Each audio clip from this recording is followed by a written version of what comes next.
कभी सोचा है कि हमारे पैरों के नीचे मिट्टी में एक ऐसी जादुई दुनिया है जहां अंत ही एक नई शुरुआत है, जहां कचरा किसी कीमती खजाने में तब्दील हो जाता है?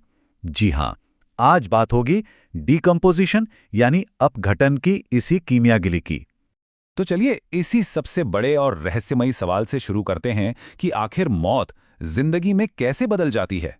और इसका जवाब कहीं और नहीं, हमारी मिट्टी की परतों में ही छिपा है। देखिए, इस कमाल की प्रक्रिया का नाम है अपघटन या डीकंपोजिशन। पर इसे सिर्फ सड़ना गलना समझने की भूल मत कीजिएगा। ये तो प्रकृति का एक शानदार ऑर्केस्ट्रा है, जिसमें लाखों करोड़ों छोटे छोटे जीव यानी माइक्रो ऑर्गेनिजम्स एक साथ मिलकर मरे हुए पदार्थों को ऐसे पोषक तत्वों में बदल देते हैं जिनसे नए जीवन को ऊर्जा मिलती है। अब जैसे किसी भी अच्छी रेसिपी में होता है, इस ऑर्केस्ट्रा को चलाने के लिए भी कुछ खास चीजों की जरूरत पड़ती है।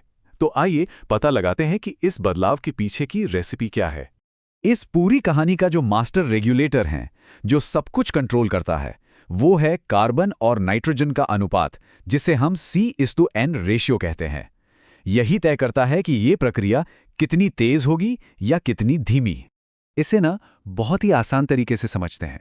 मिट्टी के जो छोटे छोटे जीव हैं, उन्हें काम करने के लिए ऊर्जा चाहिए जो कार्बन से मिलती है, और उन्हें अपना शरीर बनाने के लिए प्रोटीन चाहिए जो नाइट्रोजन से मिलता है।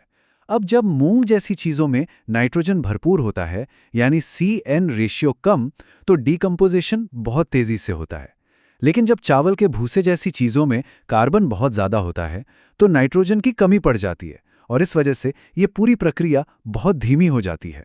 अच्छा, एक और विलन है इस कहानी में, लिग्निन। ये एक बहुत ही सख्त पॉलीमर है जो पौधों को मजबूती देता है, और इसे तोड़ना कोई आसान काम नहीं है। ये काम सिर्फ कुछ खास तरह के फंगस यानी कवक ही कर सकते हैं। और इसी मुश्किल काम को करने के लिए मैदान में उतरते हैं हमारे दो मुख्य कीमियागर, फंगस और बैक्टीरिया। पर मजे की बात यह है कि दोनों के काम करने का तरीका एक दूसरे से बिल्कुल अलग है। देखिए, फंगस जो हैं वो लिग्निन जैसे मुश्किल काम को धीरे धीरे आराम से करते हैं। इससे होता यह है कि पोषक तत्व लंबे समय तक मिट्टी में बने रहते हैं और कार्बन जमीन में स्टोर हो जाता है। ये आपको जंगलों या उन खेतों में ज्यादा मिलेगा जहां जुताई नहीं होती।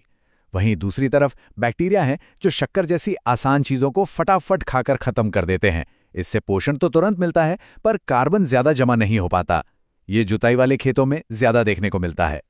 तो असल बात यह है कि जब फंगस और बैक्टीरिया का अनुपात मतलब F:B रेशियो 1.5 से ज्यादा होता है, तो ये एक बहुत ही अच्छी, सेहतमंद और लचीली मिट्टी की निशानी मानी जाती है।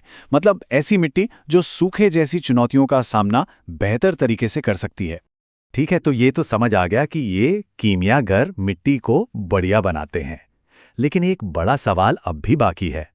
ये जो कीमती कार्बन मिट्टी में जमा होता है, वो सदियों तक वहां सुरक्षित कैसे रहता है? इसका क्या राज है? इसके दो मुख्य तरीके हैं। पहला है फिजिकल प्रोटेक्शन। सोचिए, जैसे जैविक पदार्थ मिट्टी के अंदर बनी छोटी छोटी तिजोरियों में बंद हो जाते हैं, जिन्हें माइक्रो एग्रीगेट्स कहते हैं।